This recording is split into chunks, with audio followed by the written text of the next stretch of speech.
You are listening to In Pursuit of Development with Professor Dan Bannock.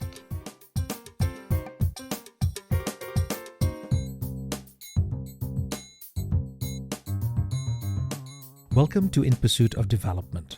Today's episode explores the intricate relationship between freedom and poverty and the innovative potential of impact funds. My guest is Thomas Pogge, who has written extensively on moral and political philosophy. Thomas is the Leitner Professor of Philosophy and International Affairs at Yale University and has authored many influential books on cosmopolitanism, global justice, and extreme poverty. In the first segment, we embark on a journey to understand the deep-seated connections between poverty and freedom. Drawing from Thomas's influential work on the topic, we explore the idea that the gravest deficits in freedom are intrinsically linked to poverty, impacting individuals and nations worldwide. We ponder over the contentious debate: is the persistence of poverty amidst global wealth and resources a violation of human rights? In the second part of our discussion, we shift gears to examine the global innovation regime's crucial role in shaping progress and human development. Here, Thomas introduces the concept of international impact funds, a novel approach to encourage and reward innovations based on their social benefits, potentially revolutionizing the current innovation regime. He makes a very persuasive case for health impact funds for stimulating research and development on life-saving pharmaceuticals that make substantial reductions in the global burden of disease. Indeed, Thomas wants to ensure that medications get to those who need it the most. Towards the end of our conversation, we also discussed the work of John Rawls, one of the most influential political philosophers of the 20th century, and someone who supervised Thomas's PhD thesis at Harvard University. We touch upon the Rawlsian theory of justice as fairness, which describes a society of free citizens holding equal basic rights and cooperating within an egalitarian economic system.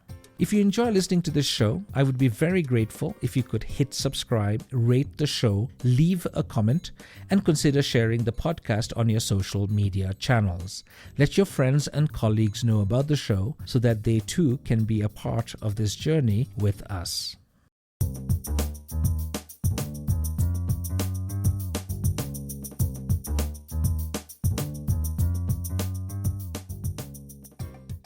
Thomas, I haven't seen you for exactly 10 years, and to see you here in Delhi is a huge pleasure.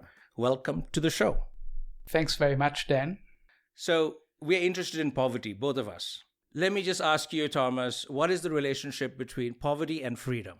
Well, I think that there is a pretty close correlation between people being poor and people lacking freedom. And by freedom, you can mean three different things, all of which I think are in play. The first thing is options. Poor people have a scarcity of options. The things that they can do are severely limited. That is true of necessities, basic necessities, true of discretionaries, it's true of educational and healthcare opportunities, and so on. So they have a very restricted option set right at that same time. The second lack of freedom is what you might call long-term formative freedom. Poor people cannot aspire to the kind of lives that we can aspire to, shaping their own lives in their own way. They often have a very, very limited set of options for their entire lives, a very narrow horizon. And thirdly, poor people also lack freedom in their social context. So they lack the freedom to shape the environment in which they live. We do that mainly through politics, but we also do it through the legal system. We do it through associations and groups and so on and so forth. If you are poor and if you have to focus your attention on hand-to-mouth survival for yourself and for your family, then obviously you have not that much time to invest in social activities and in particular in political activities. And so your environment is typically shaped by people other than yourself, which of course perpetuates poverty, because if other people shape the political environment, the social context in which you live, typically they do it for their own advantage, which means they try to shape the rules and context for themselves in a way that disadvantages as a byproduct the poor. So Amartya Sen wrote this book, Development is Freedom. Is it much of that same kind of argument that you're making, that without freedom, one can't have development? We often talk about democracy and development. But democracy, as I understand it, is a subset of freedom. Freedom is the bigger goal, right? Because you could actually have poverty reduction and development even in non-democracies. If you added democracy to this poverty-freedom relationship, how would that look like? Democracy comes under the third heading of the three that I distinguished earlier, right? It is the ability to shape the context in which one lives. And in a democratic society, in one sense or another, it doesn't have to be Western democracy. But in a broadly democratic society, everybody has that shaping power. Everybody has influence. Everybody plays a role. Everybody's needs and voices are being attended to. And that, of course, is absent in many societies. But even as you say, even when that is absent, the other two dimensions of freedom can still be there. So you can have more money and therefore more consumer choices. You can have the choice of spending less time at work because you get a higher income per hour and therefore can meet your needs and those of your family in 40 hours rather than in 60 hours and so on. So these other dimensions can progress, even if the third dimension, the one of shaping one's environment, of broadly speaking, democracy, is lacking. This, of course, reminds me of Roosevelt and his 4 freedoms. Freedom of speech and expression, religion, freedom from fear, but also freedom from want. And this is the US president in this very famous speech. Looking at things now, Thomas, there is widespread poverty around the world. And in your 2008 book, you made the argument that, if I can paraphrase, poverty is a violation of human rights. Given that there is widespread poverty, given that we have the resources, the technology, the administrative capacity to do something about it, maybe not eradicate all forms of poverty, but certainly eradicate quite a lot, but we're not doing a very good job of it, can we say that those in power, those with the resources to do something that are not doing enough, are they committing human rights violations? And I'm talking about countries now. I would definitely say that, yes, but I would phrase it slightly differently. I would say that the key failure of the people in power, the elites that have an influence over how the entire humanity is structured, and particularly the world economy, those people are failing in the first instance not by doing too little, but rather by doing too much, in that they shape the institutional order, the structure of the world, brutally to their own advantage, trying to get as large a slice of the global product as possible, often in fierce competition with one another, US versus China, US versus Europe, and so on. And a byproduct of that struggle to make the rules as friendly to oneself as possible, a byproduct of that is that the large majority of humankind falls by the wayside. As the big guys get a larger and larger slice of the global pie, the remainder, what is left for the poor, for the majority of humankind, of course becomes less and less. And they are in no position really to participate in this struggle over distribution.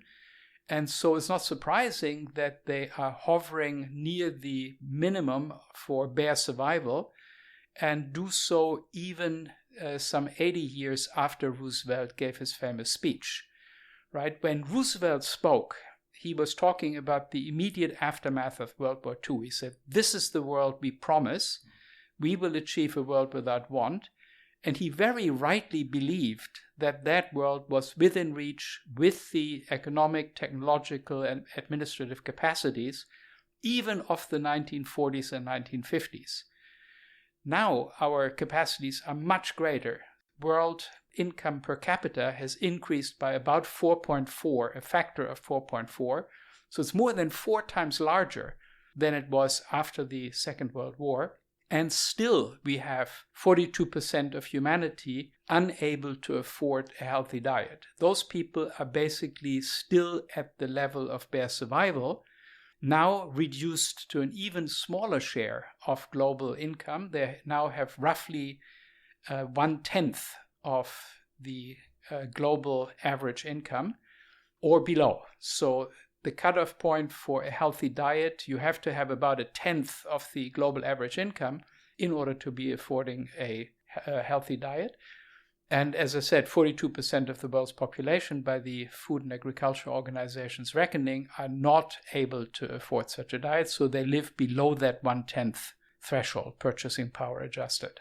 Well, firstly, we have to say that there has been quite a lot of progress in some parts of the world. China is the classic example. 500 million people lifted out of poverty. And we've seen a lot of success in other areas in terms of nutrition, in terms of health, sanitation. Not everything is bad. But from what you're saying, it seems to me that we have to distinguish between this needs-based approach based on benevolence of the dictator or a democratically elected leader versus an approach to poverty and development that is anchored in human rights. It's not just something that I, as a person living in poverty, should be grateful for receiving some form of development, but it is my right and I should be able to claim it. There has been quite a lot of interest in the 1990s on this human rights-based approach to development. Do you think that changed the development and poverty landscape at all? And I'm thinking particularly about the MDGs, the Millennium Development Goals. The Millennium Declaration, of course, had a lot of emphasis on human rights, but the 8 MDGs, the goals that were formulated, did not necessarily have. They were very technocratic. And now in recent years, we talk about the 2030 Agenda and the SDGs.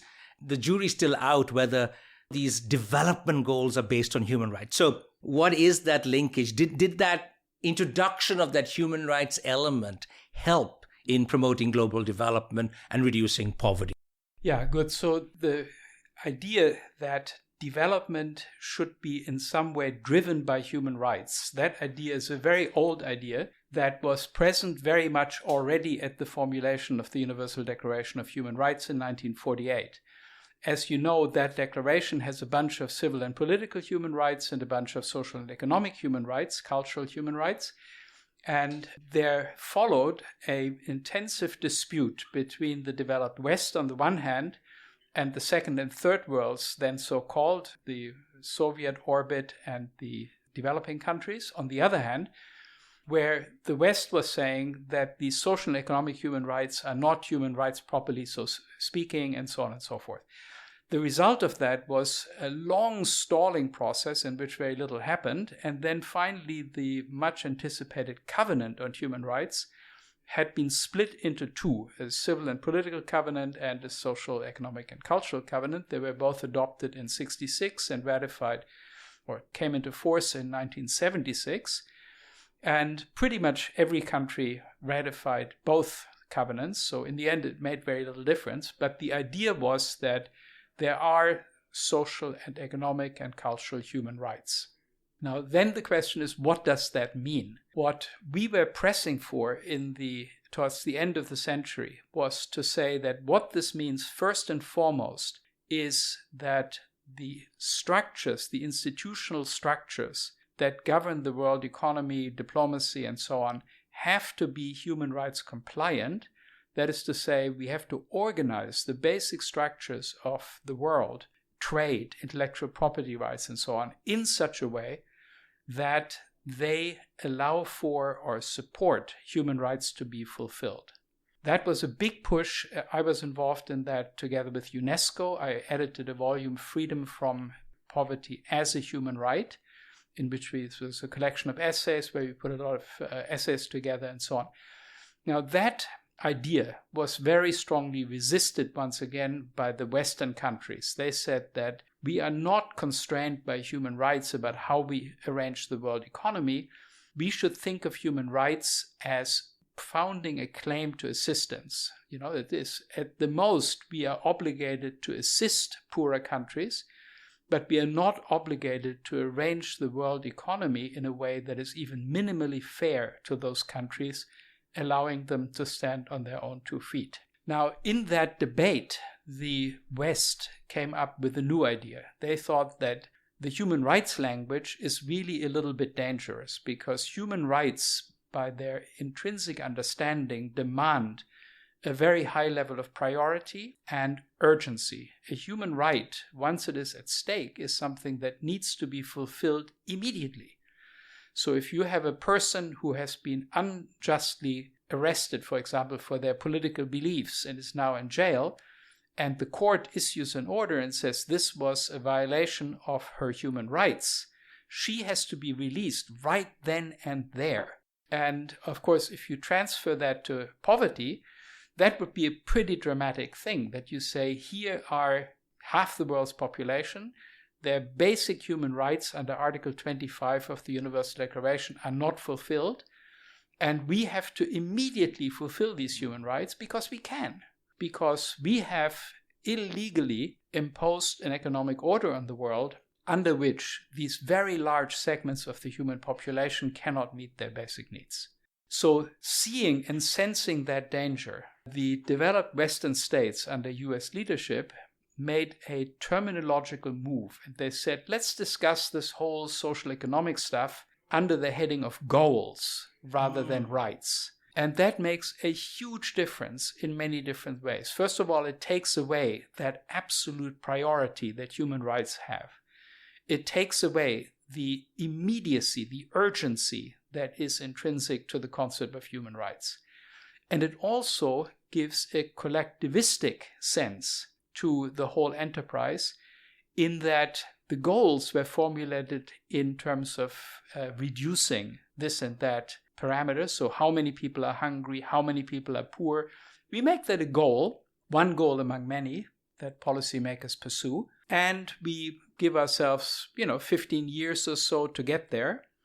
And then we make it collectivistic. We say we want to reach a halving of the number of people in poverty. And that means that for each individual person who is poor, that person loses all claims, right? If in 2030 it turns out that I'm still poor, then people will say to me, oh, but that doesn't matter because half have been lifted out of poverty, and your poverty is perfectly acceptable given that other people have been helped.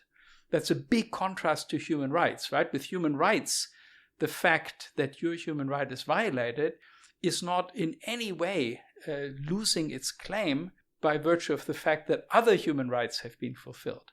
So you can take your sweet time about it. It is one goal among many. And there is one further twist, which is a rhetorical twist, namely that when you formulate it as a goal, you have both a starting point, 2015 or 2000, and an end point. And so you can always present the status quo where we are now in 2024 as having come a certain way. You made that point yourself when you talked about progress. When you talk in the human rights language, there is always a shortfall. We are never really supposed to be happy with ourselves. There's always a deficit. Certain people, their human rights are not yet fulfilled. When you talk in terms of goals, you can look at our position as between the starting point and the proposed end point, and you say, oh, we are 20% of the way there or 30% of the way there. You can emphasize the positive, the glass is half full already or something, rather than being downcast by the negative. And of course, governments are taking full advantage of that. They also have a very large set of goals, many, many targets, right, 160 or whatever. And so they can always pick and choose and say, oh, but in this regard, we have made considerable progress and so forth.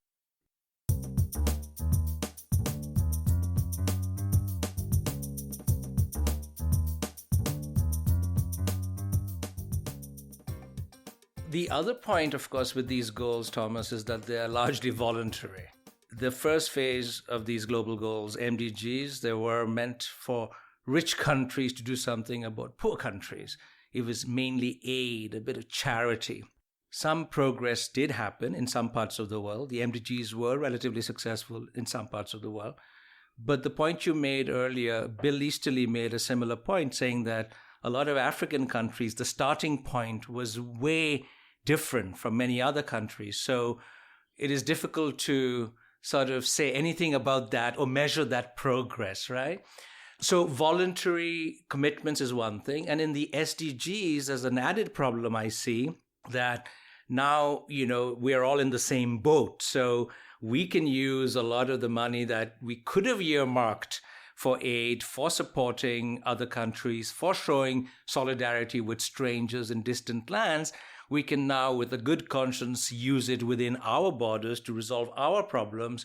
And our problems are increasingly, in our parts of the world, seen to be much more intrinsically related with climate and these so-called higher level stuff, whereas development is not something that, a lot of people would not necessarily say that that is the priority, whereas that really is still the priority in the global south. If you see things as they are now, the 2030 agenda, we're halfway there. We're severely off track with all of these global goals. The pandemic has made things worse, but a lot of things were off track before the pandemic, so we can't blame the pandemic for everything. If you were to, again, just staying on that poverty, human rights linkage, if you were to make a case for more money, for more finance, for development, that rich countries should be less stingy, less inward-looking, and show solidarity more with other countries, what would be the most persuasive way of making that argument?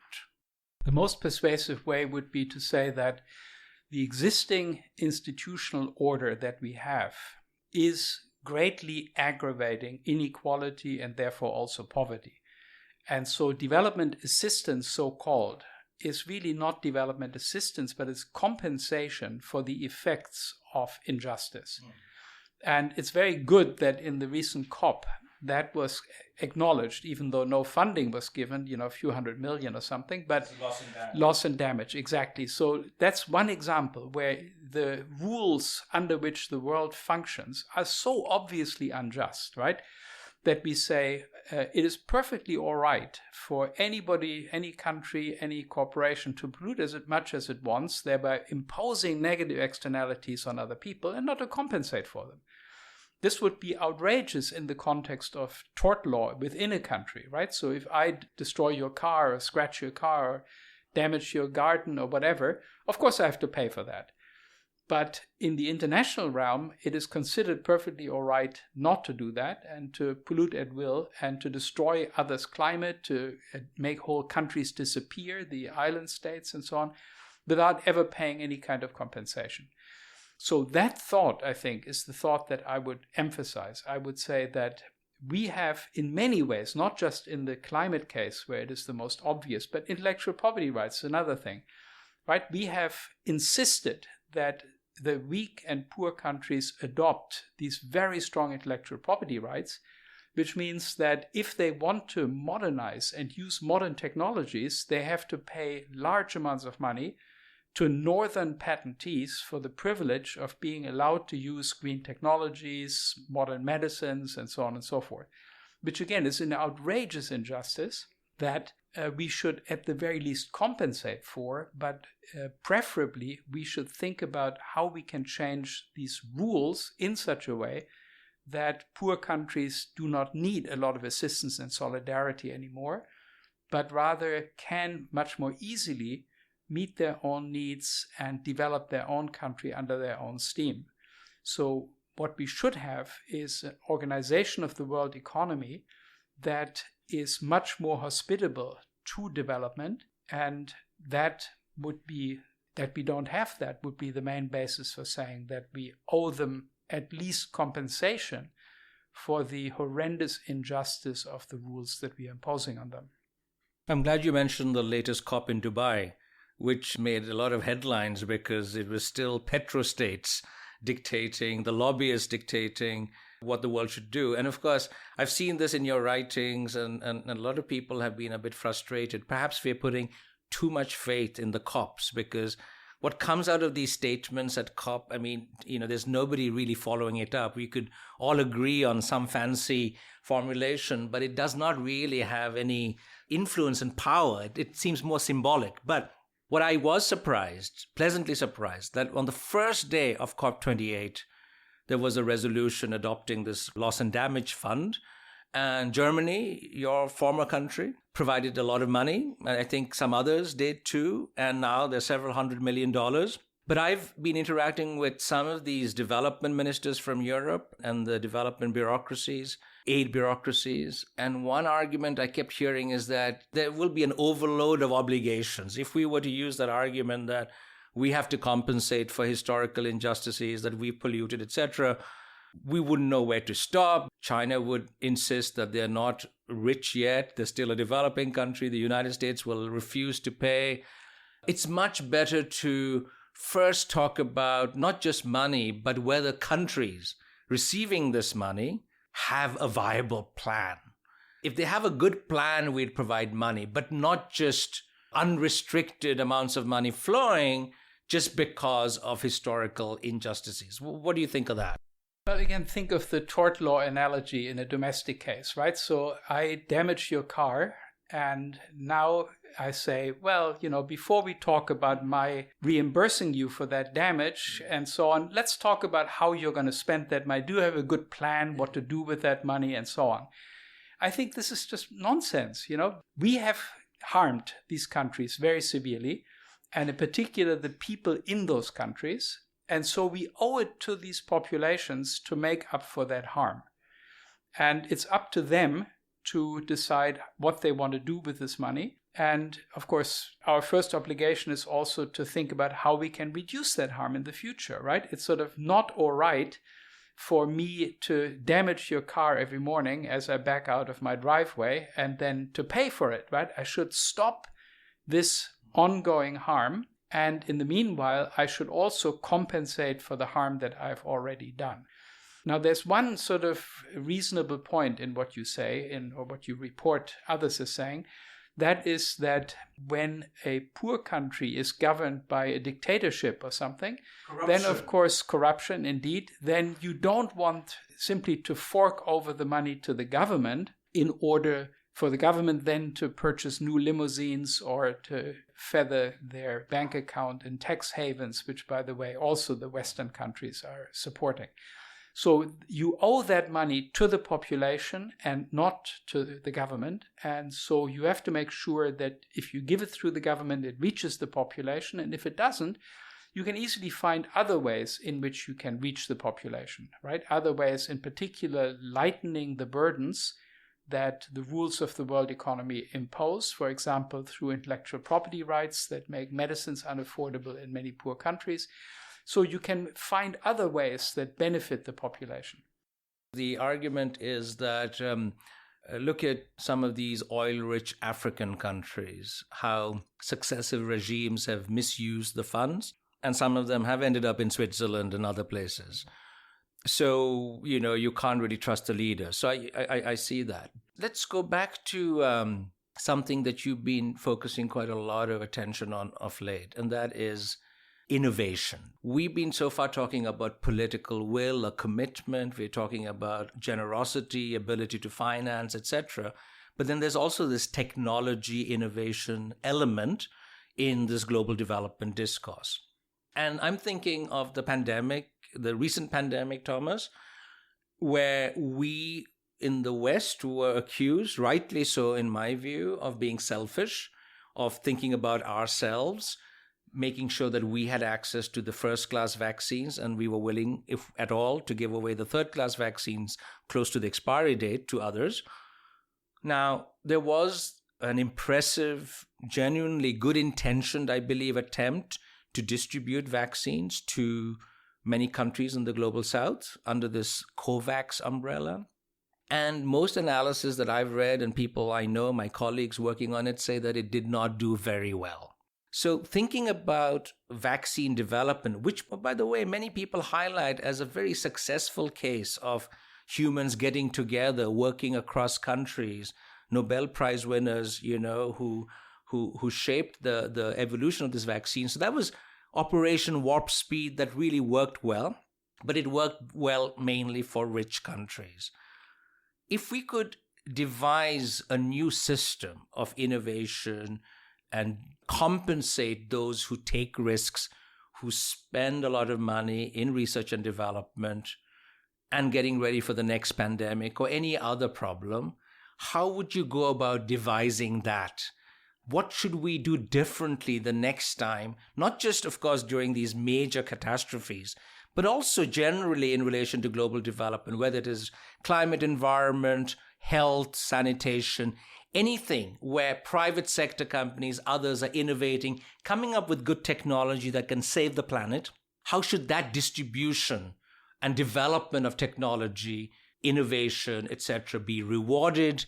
And to what extent then this new system would benefit poorer countries?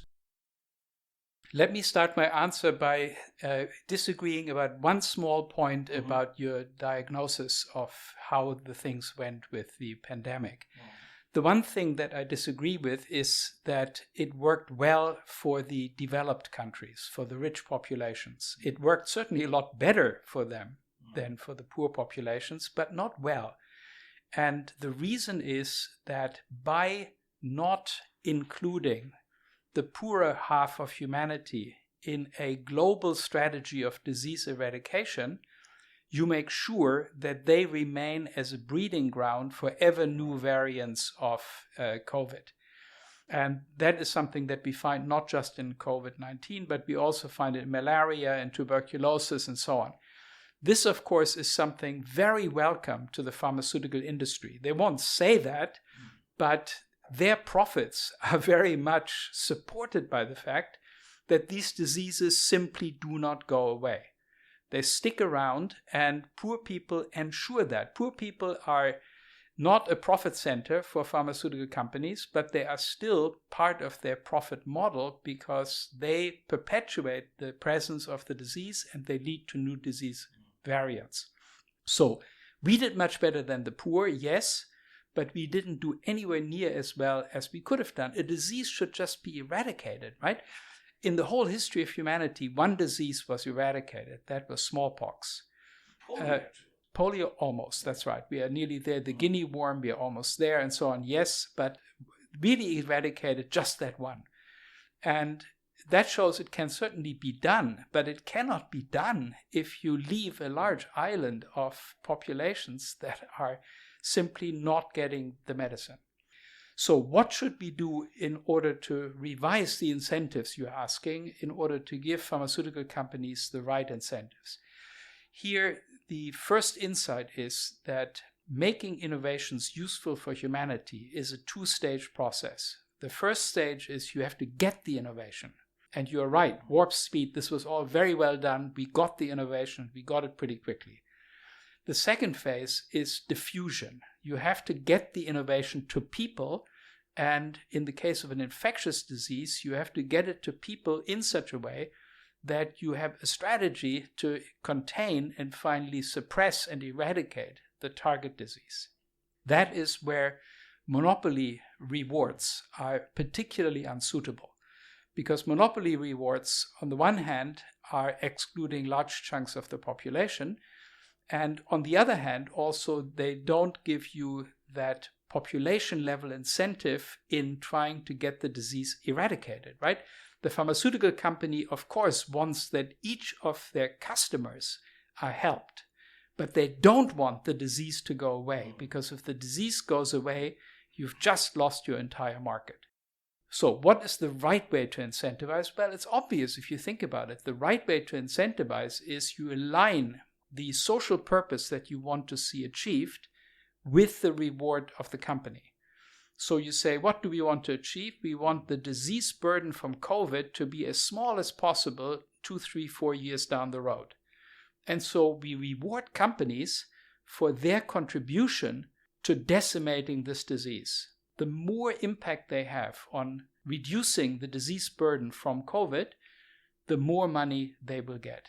So that's the basic idea behind impact funds, and this works just as well in the area of green technologies, where you also say to companies, we want you to innovate, develop new green technologies, and we will reward you in proportion to the emission reduction that is achieved with your technology. And that, again, would take away the headwind of monopoly rents, which make these new technologies more expensive, right? The price of new medicines, the price of new green technologies contains a monopoly element, a monopoly rent. The 15,000 new patents, green patents, all want to get money, all want to get rewarded. And ditto for the new patents in pharmaceuticals. So the headwind of higher prices is taken out and is replaced actually with a tailwind. The tailwind is the more health gains you achieve with your drug or with your green technology, the more money you get.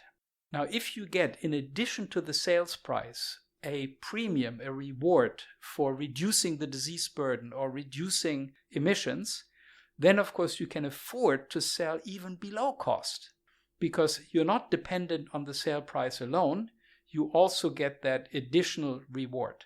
So that's why I call it a tailwind. So you get a headwind removed, a tailwind added, and all that without in any way reducing innovation incentives.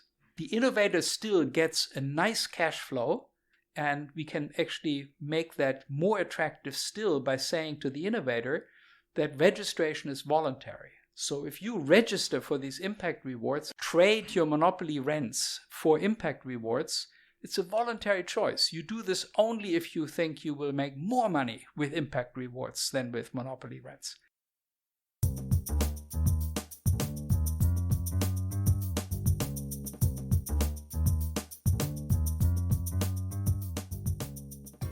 It is profits that drive innovation, some people say. Without that profit incentive, we're not going to do or take that risk. The impact fund that you're suggesting will compensate, but would it fully compensate that profit margin, that the idea that some of these companies have? I mean, the first thing they would say, perhaps, I don't know if you've talked to some of these, they would say, oh, but what you're suggesting is half of what we could have earned under the current regime, and therefore we're not interested. Yeah, but that's just exactly why we want to make it voluntary, right? We want to take that argument away from them by saying nobody will ever force you. If you want to go with your monopoly rights, your monopoly rents, be my guest. You can do that. But here is another option, a health impact fund, as we call it, that will each year distribute a large sum of money to those medicines that are registered with it, that are voluntarily registered with it. And that very large payment will be announced in advance. So let's say $5 billion or $10 billion, whatever it is. It's announced in advance and it's distributed in proportion to the health gains achieved. We measure that in quality adjusted life years or some such metric. And in proportion. So if your medicine accounts for 6% of the total health impact achieved by all the registered medicines, you get 6% of the money. This repeats for 10 years. So for 10 years, you participate in the annual payout. And at the end of the 10 years, your medicine goes generic, much like it does under the patent regime. And here again, the choice is up to you. And the choice, of course, will be made, as you rightly say, on the basis of profit. So if I've got a male pattern baldness medicine, I will not register, right? I make much more money using my patent rights and selling the medicine at a high markup than I could possibly ever make on the health impact fund track. The medicines that will be registered are the medicines that have large health impact because they are treating a serious disease that a lot of people have, and also medicines that have little or less profit prospect under the patent regime. So for example, a malaria drug. Most people who have malaria are poor. There are a lot of people who have it. So a lot of health gain can be achieved with a new malaria drug or vaccine. And the profit prospects on the patent track are miserable because who can pay high markups of the malaria patients? So those are the drugs that would be registered, and the remaining drugs are very welcome to stay on the patent track. For the time being, we simply incentivize as many drugs as we have money for, as large as we can make these annual pools. And that means there would be 20 or 30 drugs that otherwise would have been very expensive or would never have been developed, that will now be there, available, dirt cheap at cost prices for wide and effective deployment all over the developing world and, of course, also the rich countries. the question is, what will it take to realize this? What should be the first steps? How should we go about convincing some countries, some companies? I'm thinking that there's an added element here. If I am the CEO of a company that is showing that my drugs are having this huge health impact, I'm taking care of people in low-income countries, I can gain a lot of good reputation. This is branding for my business. Maybe I will attract even more customers from other parts of the world because I'm seen to be a good guy. So corporate social responsibility and all of that, right? So that could be one thing.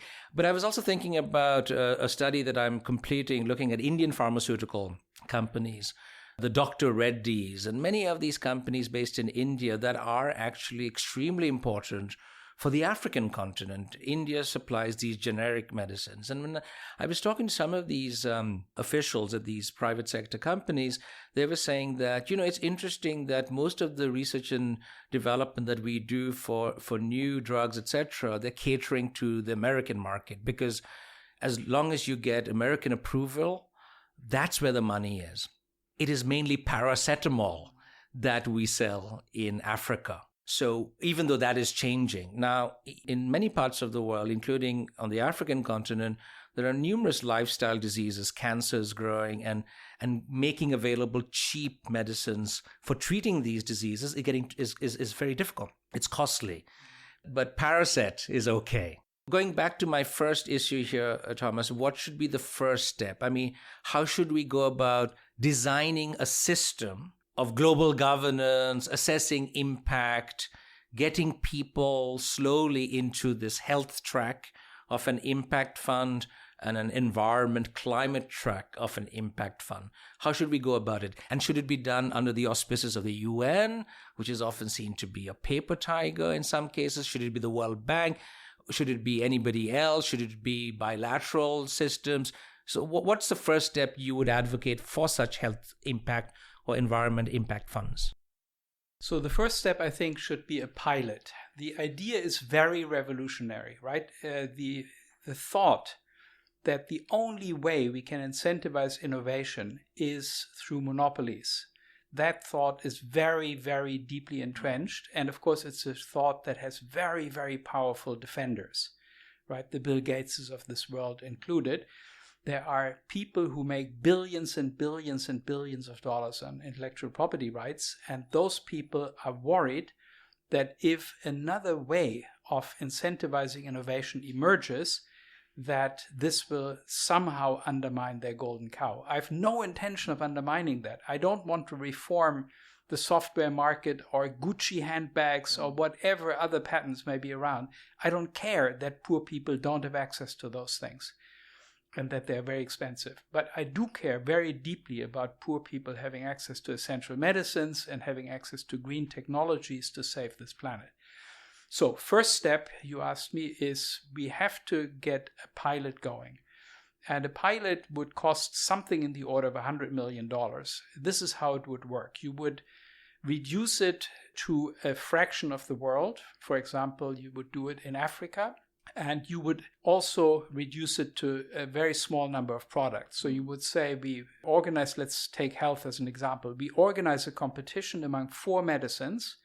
These 4 medicines at the end of 3 years will be paid $100 million. And that money will be divided among them in proportion to the health gains they will have achieved in African countries of their choice over this 3-year period. So they get 3 years to bring their medicine to Africa, to spread it, to achieve health gains with it. We measure the health gains, we divide the money. Now this would, first of all, create a lot of excitement. People would say, oh my God, this is a new thing, how interesting, and so on. And people's skepticism would to some extent be alleviated, I think, because they would see that we actually know how to measure these health gains. They are very professional organizations that do that already. For example, the Institute for Health Metrics and Evaluation is very good at that. And we would show that pharmaceutical companies are willing to participate in this sort of thing, right? It's pretty easy. The thing what you say about pharmaceutical companies, that they're profit-minded, that is of course true, and it's true especially of the financial departments.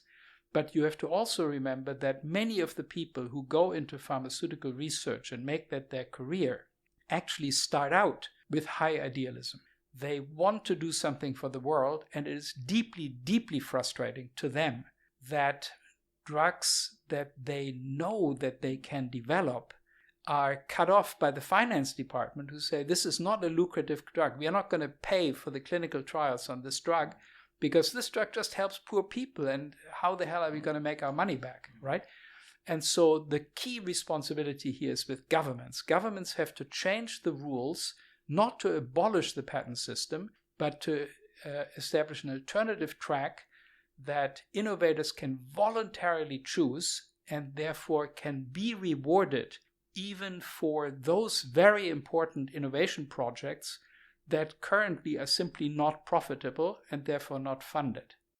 I know for a fact that a lot of aid agencies listen to my podcast. So maybe there's somebody out there, with 100 million that could easily offer to finance such a pilot project. And I think academia can play a role here, right? I mean, we could devise impact assessments, and there's a lot of focus on aid effectiveness or whatever.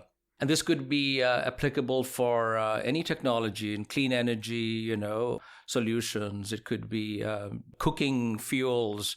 The very fact that a lot of people, again, I'm talking about the African continent, don't have access to natural gas. They don't have electricity, so they end up using charcoal in countries like Malawi. I'm sure there is a solution out there. The problem I see, Thomas, often in these situations is we have rich countries preaching, saying, don't cut down the forest, don't cut down the trees, without providing an alternative. And I think the key thing is to provide a solution. You can't tell people to stop doing something in the absence of an alternative. And we see this particularly in terms of legislation, banning charcoal and things like that. But then if you ban it and there's nothing else, that ban is going to be flouted. This brings me then to a final set of issues. You're a philosopher, and I've had Peter Singer on this show. I've had many other philosophers. And one strand, of course, would be to think about solidarity with strangers that I mentioned earlier. We should show more solidarity. And you could argue that in this day and age, with geopolitical tensions, that solidarity is largely going out of the window. We've become much more selfish. We've become much more interested in our parts of the world. And I'm generalizing in making sure that we are okay before everybody else is okay. Going back to that earlier point, remember there was this famous sort of slogan, nobody is safe until everybody is safe, which goes to your point about the fact that we weren't perhaps as successful in developed countries as we thought we were. But that became just a rhetorical argument. I think we're just very selfish. And there's also this effective altruism movement that has got a lot of attention for maybe sometimes the wrong reasons. Within philosophy, what else do you see? I mean, should we bring human rights back into this field? Is that what is lacking in terms of doing something about world poverty? I don't think that human rights are essential to it. You can make the argument that I think is the key argument that we should bring back. You can make it in human rights terms most elegantly, perhaps, but you can make it in other terms as well. The key thing that we need to bring in is an attention to the way the world is structured. And structuring, of course, was the big emphasis of John Rawls. Rawls was famously said that we need to make a distinction between ethics, which addresses individual conduct and character, on the one hand, and social justice, which addresses the basic structure of society, on the other hand. This is something that I pretty much immediately tried to lift up to the global level and said, Rawls is right, we need to think about global institutional arrangements. And when Rawls saw where that was leading, he immediately sort of shouted, no, this is not what I meant. And at the global level, he wants to have assistance and solidarity and that sort of thing, and doesn't want to think about structures. So in response, I developed the global resources dividend idea and so on. So the key thing, I think, that people need to understand is that structures exist very deeply at the global level. They're profoundly important, profoundly influential. There is a network of rules and regulations that is 10,000s of pages long. And some highlights are, the law of the seas, the patent law, the WTO treaty more generally, and so on. These things have enormous effects, distributive effects. And it's not surprising at all that these structures systematically favor the rich, because they had a much greater influence on shaping these structures than the poor. Now, let me first say also what I mean by these structures. It's not just the institutional arrangements that are legally codified in treaties and conventions and so on, but there are also all sorts of unwritten practices and habits that are deeply important. We learned that from feminism, right? That we have no law which says that child rearing has to be done by the man and not the woman or something, but this was the practice, and people would look at you like you're a little bit crazy if you were pushing a stroller around town or something like that as a man. So these habits are also very important for justice. And then infrastructure is very important. Whether a village has access to a road, has access to electricity, has access to sanitation, and so on. Infrastructure is hugely important. Who has and who isn't, part of the social network. And then finally, the natural environment as we shape it, agriculture and forests and natural parks and landfills and so on. Where are all these things located, and who the distribution of these things, where they are, benefits certain groups and hurts others. And all these different structurings are systematically biased in favor of the more powerful, those who are already richer, and against the poorer ones. So it's that injustice, I think, that we should emphasize and say that we are deeply involved in the lives of the poor. We are harming them by imposing on them deeply slanted, unjust structures. We should try to reform these structures to make them more equitable. And in the meanwhile, we should also compensate for the harm that we do. Yeah, I'm so happy that you mentioned Rawls. And I'm thinking about the classic worker theory of justice. I'm curious, Thomas, why was he not interested in this global level or taking that theory to the global level? As a student, I still remember the veil of ignorance, making sure that we prioritize the most disadvantaged people in society, making decisions without knowing what our future position is going to be in a future society. And thereby we would be much more generous, lenient, and not as strict. How can some of these principles, you did say there were examples of these ideas being elevated to the global level. I'm just curious, why didn't he think about that global level? And more so because he was your teacher, you were his student. And so the second part of the question is, what was it like to work with John Rawls? Yeah, so I spent many, many, many hours discussing this with Rawls, and I think I can answer it pretty accurately, what motivated him. Rawls was a person who was deeply steeped in history. He read a lot of history. It isn't apparent from his writings, but he knew a lot about history and thought very deeply about history. And he's also of that Second World War generation. The Second World War was a very big experience of him, formed him for life. And so what Rawls was afraid of was a world in which the United States would no longer be the dominant power. So obviously, if you think behind the veil of ignorance about how political power over the rules of the world should be exercised and distributed, the US would end up with, 4%, 5% of influence, and a lot of influence would go to countries like China, India, and so on. And Rawls was deeply, deeply suspicious of that. He was deeply suspicious of the Germans, for example. He said the Germans, wonderful culture and everything, but this lapse with Hitler was this something like that should not happen. It's a horrible thing, could happen again, and so on. He had a very deep and I think probably largely irrational faith in the United States. He thought that the United States is full of flaws, terrible things in its history, slavery and so on, but he was deeply, deeply moved by the way in which the US has overcome some of these problems. So he was a great admirer of Lincoln, for example, and said, this is America at its finest, overcoming slavery, reconstituting the Union, and so on. So the US is this unique power, this magnificent country that rights itself over time. And I don't think the US is all that exceptional. And I also think, and I'm much more aware of the fact that the US has done an enormous amount of harm in the after World War II, right? Without the US, we would have been toast in the Second World War, most likely. It would have been very different if the US had not delivered all these, cash and carry to the UK and to the USSR. So, agreed, the US played a very positive role in the Second World War. But when you look at the Korean War, when you look at the Vietnam War, which for me was a big awakening, it was for me formative to same age as Rawls was in the time of the Second World War, to see the Americans that I dearly loved as a child growing up, for their moon exploration, for everything really. And I thought they were just cool as hell. And suddenly they start bombing this defenseless peasant population and killing them by the hundreds of thousands with free fire zones and napalm. And God, it was such an incredible disappointment. And again, Rawls, of course, had exactly the same view about the Vietnam War. He was very strongly against that war. But he had this faith, this really deep faith, that in the long run, America and only America would right itself.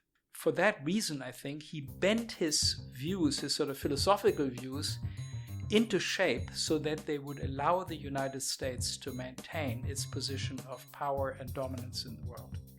Thomas, this was an unexpected pleasure to bump into you in Delhi. Thank you very much for this wonderful conversation and for coming on my show today. Yeah, very happy to be here. I also enjoyed the conversation very much, and I hope that I will at some point be able to see you in Oslo.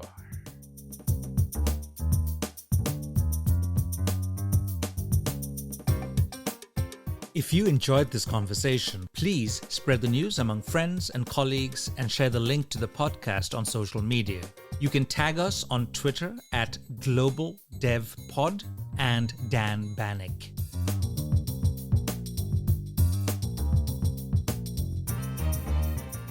Thank you for listening to In Pursuit of Development with Professor Dan Bannock from the University of Oslo. Please email your questions, comments and suggestions to inpursuitofdevelopment@gmail.com.